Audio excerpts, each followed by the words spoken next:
నమస్తే and welcome. నా పేరు వరుణ్. నేను కెనడాలో ఉంటాను అండ్ ఐటీలో జాబ్ చేస్తుంటాను అనమాట. బట్ ఫోటోగ్రఫీ అండ్ ట్రావెలింగ్ అనేది నా ప్యాషన్. ఇప్పటికీ నేను చాలా ప్లేసెస్‌లో ట్రావెల్ చేశాను.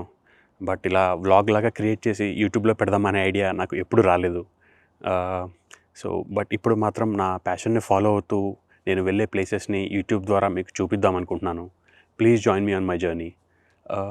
సో ఇది నా ఫస్ట్ వ్లాగింగ్ ట్రిప్ అనమాట. ఈ ట్రిప్‌లో మేము టొరంటో నుండి బై రోడ్ క్యూబెక్ ప్రొవిన్స్‌లో పియర్స్ అనే టౌన్‌కి వెళ్ళాము. సో అది టోటల్ ఒక 1600 kilometres drive. But to and fro మాకు ఒక 3400, 3500 కిలోమీటర్స్ దాకా పడింది.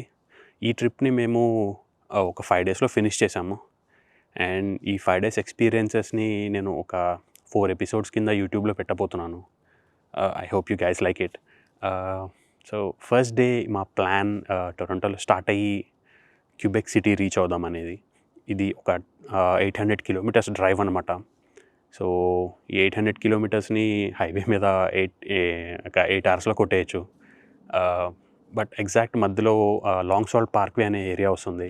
అక్కడ బ్రేక్ తీసుకుందాం అనేది మా ప్లాన్. సో అక్కడికి వెళ్ళిన తర్వాత మిమ్మల్ని కలుస్తాను.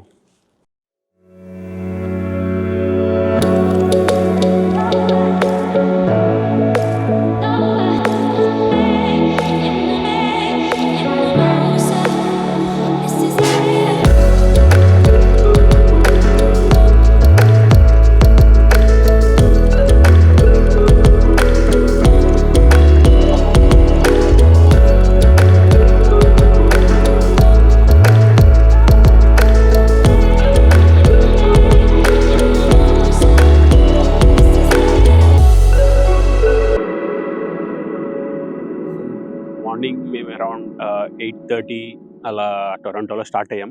సో ఇది ఒక అంటే క్యూబెక్ సిటీకి ఫస్ట్ డే మా ట్రిప్ అనమాట. సో అది ఫైనల్ డెస్టినేషన్ ఈ రోజుటికి. ఆహ్, ఇప్పుడు ప్రెజెంట్ టైమ్ 2:30 అవుతుంది. అంటే ఇక్కడికి లాంగ్ సాల్ట్ పార్క్ అనే ప్లేస్‌కొచ్చి ఆల్మోస్ట్ మేము ఒక 1 అవర్ అయింది. మార్నింగ్ నుండి వర్షం పడుతూ ఉంది. సో మార్నింగ్ నుండి పెద్దగా షూట్ చేయడానికి కుదరలేదు. ఇప్పుడు కొంచెం క్లౌడీ ఉంది. బట్ అట్‌లీస్ట్ వెదర్ అయితే చాలా బావుంది. చాలా ప్రశాంతంగా ఉంది. ఇక్కడ నుండి ఒక 4 hours drive to Quebec city. ఆహ్, వెళ్ళేలోపు చీకటి పడకుండా ఉంటే చాలు. ఎందుకంటే క్యూబెక్ సిటీది ఈరోజు కవర్ చేద్దాం అనుకుంటున్నాం ఈరోజు ఈవినింగ్. So yeah! ఎంత తొందరగా అయితే అంత తొందరగా రీచ్ అవ్వటానికి చూడాలిప్పుడు. బట్ ఈ ప్లేస్ వదిలి వెళ్ళటానికి మనసొప్పట్లేదు. చాలా బ్యూటిఫుల్ ఉందనమాట. ఒకప్పుడు ఇక్కడ ల్యాండ్స్కేప్ చాలా డిఫరెంట్గా ఉండేదన్నమాట. ఈ ఏరియాలో ఒక 10 విలేజెస్ దాకా ఉండేవి. రైట్ సైడ్ ఇక్కడ కనిపిస్తున్న ఈ రివర్ పేరు సెయింట్ లారెన్స్ రివర్ అండ్ ఈ రివర్కి సోర్స్ లేక్ ఆంటారియో అనమాట. ఈ రివర్కి left side Canada, right side USA ఉన్నాయి. ఈ ఏరియాలో రివర్ డెప్త్ తక్కువ ఉండటం వల్ల పెద్ద కార్గో షిప్స్ ఓషన్ నుండి మాంట్రియాల్ వరకే రాగలిగేవి. సో ఆ షిప్స్ లేక్ ఆంటారియో దాకా రీచ్ అవ్వాలని 1958లో ఈ ఏరియాని ఫ్లడ్ చేసి రివర్ డెప్త్ 26 మీటర్స్ పెంచారు. దానివల్ల ఇక్కడ 11 ఐలాండ్స్ ఫామ్ అయ్యాయి. అండ్ ఈ 11 ఐలాండ్స్కి ఇదివరకు ఇక్కడ ఉన్న కమ్యూనిటీస్ పేర్లు పెట్టారనమాట. ఇప్పుడు మనం డ్రైవ్ చేస్తున్న రోడ్డు 1960లో కట్టడం జరిగింది. ఈ ఏరియా క్యాంపింగ్ అండ్ బైకింగ్కి చాలా ఫేమస్. ఇంకా మనం లేట్ చేయకుండా క్యూబెక్ సిటీకి వెళ్దాం.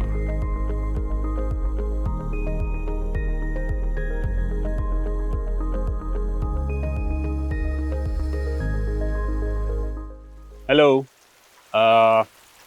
నైట్ క్యూబెక్ వచ్చేటప్పటికి ఆల్మోస్ట్ 8:30 అయిందనమాట. సో ఇంకా డౌన్ టౌన్ క్యూబెక్ తిరగడానికి కూడా వెళ్ళలేకపోయాం. ఇంకా నైట్ డైరెక్ట్ ఇంకా హోటల్కి వచ్చేసి చెక్ ఇన్ చేసేసి ఇంకా పడుకొని నిద్రపోయాం. మార్నింగ్ లేచేటప్పటికి ఫుల్ వర్షం. ఈ ఎయిర్‌బిఎన్‌బి ఒక చిన్న సైజ్ హౌస్ లాగా ఉందన్నమాట. దీనిలో 2 బెడ్‌రూమ్స్, హాల్, కిచెన్, ఇంకా వెనక పెద్ద బ్యాక్‌యార్డ్ స్పేస్ కూడా ఉంది. చైర్స్ అండ్ బార్బిక్యూ మెషిన్స్‌తో. కానీ ఈ వర్షం వల్ల యూజ్ చేయలేకపోయాం.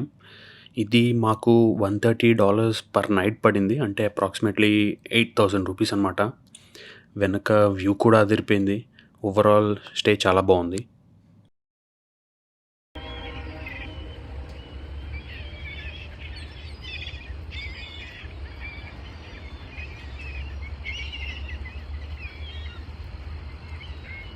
మధ్యలో వర్షం ఒక 10 మినిట్స్ గ్యాప్ ఇస్తే డ్రోన్ ఫ్లై చేశాను. వెనక సెయింట్ లారెన్స్ రివర్ వ్యూస్ మాత్రం చాలా బాగా వచ్చాయి.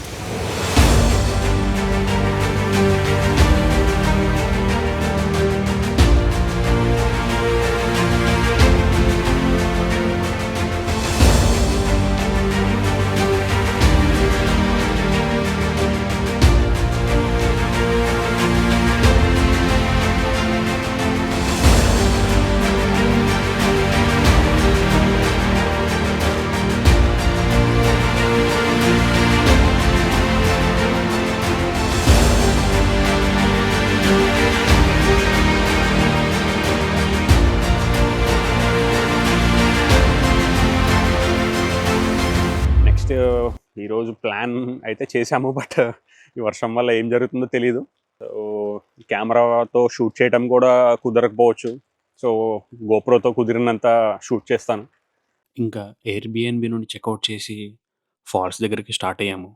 అది జస్ట్ ఒక 20 మినిట్స్ డ్రైవ్ అనమాట ఇక్కడ నుండి. సో అక్కడికి వెళ్ళిన తర్వాత మిమ్మల్ని కలుస్తాను.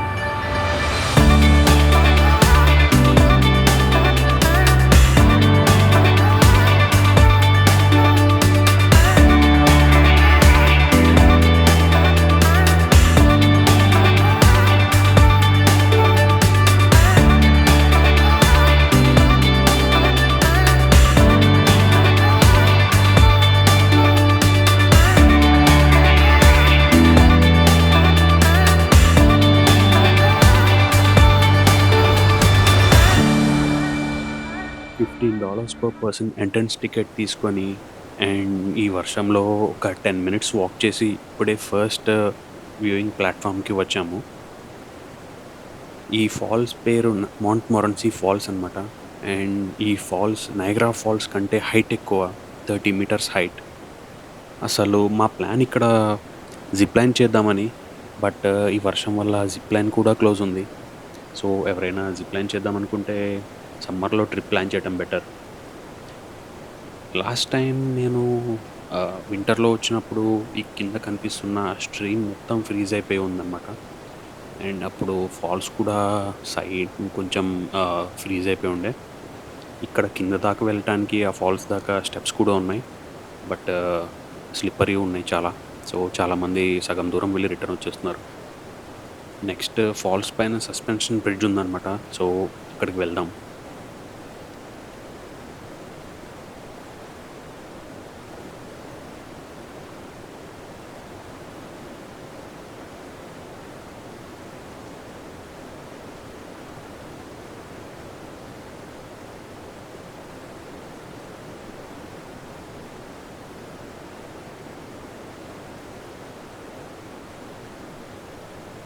ఈ వర్షంలో కూడా ఈ ఫాల్స్ని చూడటానికి చాలామంది జనాలు వచ్చారనమాట. అండ్ ఇప్పుడే మనం సస్పెన్షన్ బ్రిడ్జ్ దగ్గరికి వచ్చాము. నిన్న నైట్ ఎయిర్బిఎన్బికి వెళ్ళటానికి ఈ రోడ్ నుండే పాస్ అయ్యామన్నమాట. ఆ టైంలో నైట్ టైం ఫాల్స్ వ్యూ చాలా బాగుంది. ఆ బ్లూ లైట్ వేయటం వల్ల ఫాల్స్కు మొత్తం బ్లూ కలర్లో కనిపిస్తూ ఉండే. ఇంకా ఇక్కడ ఇంకొక వ్యూయింగ్ ప్లాట్ఫామ్ ఉంది. సో నెక్స్ట్ అక్కడికి వెళ్ళి అక్కడి నుండి వ్యూ చూద్దాం.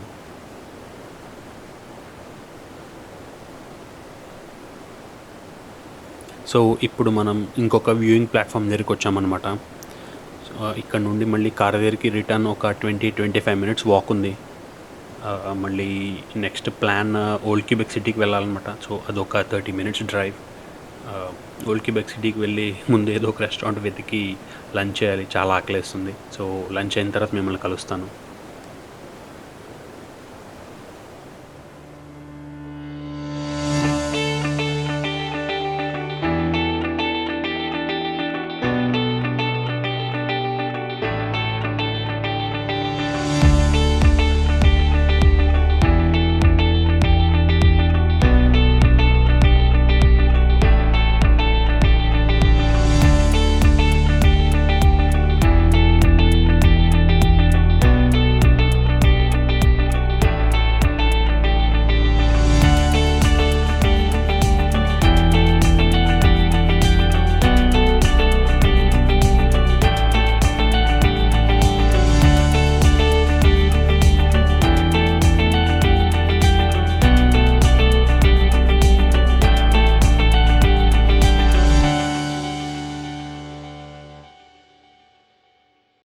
ఇప్పుడే లంచ్ చేసి ఈ old Quebec city main attraction దగ్గరికి వెళ్తుంటే ఈ కార్ కనిపించింది.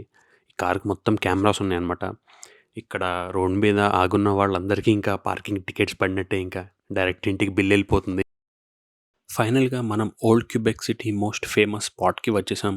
ఈ ప్లేస్ పేరు డఫ్రిన్ టెర్రస్ అండ్ ఇది 1879లో కట్టడం జరిగింది. ఇది కట్టకముందు ఇక్కడ ఒక ఫోర్ట్ ఇంకా ఒక పెద్ద మ్యాన్షన్ ఉండేవంట. అండ్ ఆ మ్యాన్షన్‌ని ఫ్రెంచ్ ఇంకా బ్రిటిష్ గవర్నర్స్ రెసిడెన్స్ లాగా యూజ్ చేసేవాళ్ళు. ఇప్పటికీ మనం ఆ రిమైన్స్ చూడొచ్చు. బట్ దానికి సెపరేట్ టూర్ బుక్ చేసుకొని వెళ్ళాలి. ఇప్పుడు మనకంత టైం లేదనమాట. సో, ఇప్పుడు ఒక షార్ట్ హిస్టరీ ఏంటంటే ఒకప్పుడు ఈ ఏరియాని ఫ్రెంచ్ వాళ్ళు రూల్ చేసేవాళ్ళు. బట్ 1759లో బ్రిటిష్ వాళ్ళు అటాక్ చేసి ఈ ఏరియాని ఆక్యుపై చేయడం జరిగింది. ఇప్పటికీ ఈ క్యూబెక్ స్టేట్‌లో ఫ్రెంచ్‌లోనే మాట్లాడతారు. అండ్ కెనడా నేషనల్ లాంగ్వేజ్ కూడా ఇంగ్లీష్ ఇంకా ఫ్రెంచ్ అనమాట. అండ్ కనిపిస్తున్న ఈ బిల్డింగ్ ఒక హోటల్. అండ్ ఈ హోటల్ పేరు ఫెర్మోంట్ లెషెటివ్ ఫ్రంటెనాక్. దీన్ని 1893లో ఓపెన్ చేయటం జరిగింది. అంటే దీని ఏజ్ ఒక 121 ఇయర్స్. దీనిలో 18 ఫ్లోర్స్ ఇంకా 610 రూమ్స్ ఉన్నాయి. మనం కార్ కూడా ఈ హోటల్లోనే పార్క్ చేసాం. సో, ఇక్కడ నుండి ఇంకా కార్ దగ్గరికి వెళ్ళి మనం టొడోసాక్‌కి స్టార్ట్ అవుదాం. సో, టొడోసాక్‌కి ముందు ఒక ఫెర్రీ తీసుకోవాలి. అక్కడికి వెళ్ళిన తర్వాత మిమ్మల్ని కలుస్తాను.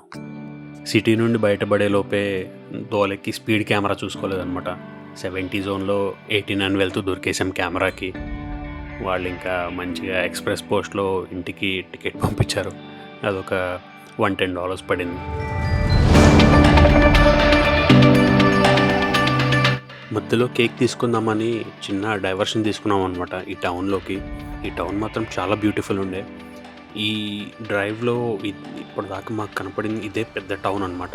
మిగిలినన్ని చిన్న చిన్న టౌన్స్ ఉండే. ఇంకా ఇలా లుకౌట్ పాయింట్స్ చాలా వస్తుండే మధ్యలో. బట్ ఎక్కడ ఆగలేకపోయాం వర్షం వల్ల. ఇది మాత్రం లొకేషన్ చాలా బాగుండే. ఈ వర్షం లేకపోతే ఇక్కడ డ్రోన్ ఫ్లై చేసామండి. ఇక్కడ విజువల్స్ మాత్రం చాలా బాగా వచ్చాయి డ్రోన్‌లో.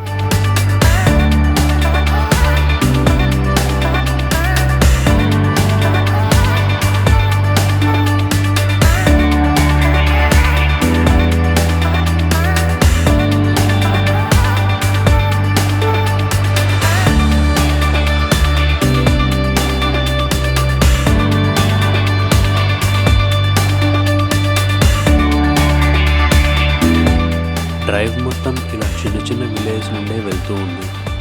ఇక్కడ రైట్ సైడ్లో ఉన్నది సెయింట్ లారెన్స్ రివరే అనమాట. లాంగ్ సాల్ట్ పార్క్వే నుండి ఇదే రివర్తో పాటుగా వస్తూ ఉన్నాం మనం. బట్ ఇక్కడికి వచ్చిన తర్వాత ఆల్మోస్ట్ కోస్టల్ డ్రైవ్ లాగా ఉంది. ఇంకొక 10 మినిట్స్లో ఫెర్రీ పాయింట్ రీచ్ అయిపోతాం. అక్కడికి వెళ్ళిన తర్వాత ఎక్కువసేపు వెయిటింగ్ లేకుండా ఉంటే చాలు.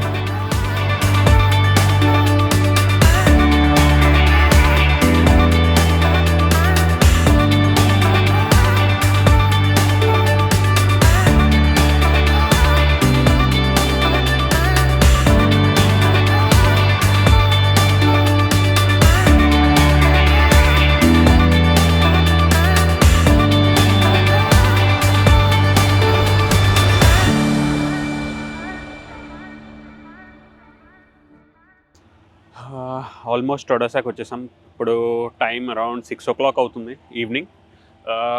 ఇక్కడ వెనుక మీకు కనపడుతున్న ఆ ఫెర్రీ ఉంది కదా, ఇప్పుడు రోడ్ ఇక్కడితో ఎండ్ అయిపోయిందనమాట. ఇంకా మనం ఈ ఫెర్రీ తీసుకొని అటు క్రాస్ అవ్వాలి అటు సైడ్కి. అక్కడ ఈ ఫాగ్ లేకపోతే ఇంకా క్లియర్ కనపడేది. అక్కడ ఇంకొక ఫెర్రీ ఉంది. ఇక్కడ రోడ్ ఎండ్ అయిపోయింది కాబట్టి గవర్నమెంట్ వాళ్ళే ఫ్రీ ఫెర్రీ సర్వీస్ ప్రొవైడ్ చేస్తున్నారు. ఈ క్రాసింగ్ కూడా జస్ట్ ఒక 15-20 మినిట్స్ పడుతుంది. ఇంకా అటు సైడ్ రీచ్ అయ్యాక మనకి ఎయిర్బిఎన్బికి ఇంకొక 30 మినిట్స్ డ్రైవ్ ఉందన్నమాట. సో వెళ్ళేలోపు ఎటు చీకటి పడిపోతుంది. సో ఇంకా వెళ్ళి డిన్నర్ చేసి నిద్రపోవటమే ఈరోజు ప్లాన్. రేపు ఎర్లీ మార్నింగ్ లెగవాలి, ఎందుకంటే 8 మనకి వేల్ వాచింగ్ బోట్ రైడ్ ఉందన్నమాట. ఈ వీడియో కనుక మీకు నచ్చినట్లయితే ఈ ఛానల్కి సబ్స్క్రైబ్ చేయండి. ఇంకా లైక్ ఒకటి కొట్టి ఈ వీడియోని మీ ఫ్రెండ్స్ ఇంకా ఫ్యామిలీతో షేర్ చేయటం మర్చిపోవద్దు. ఇంకా చాలా అప్లోడ్స్ రాబోతున్నాయి అన్నమాట. నెక్స్ట్ ఎపిసోడ్ అయితే చాలా ఇంట్రెస్టింగ్గా ఉండబోతుంది. దాన్నైతే మిస్ అవ్వద్దు.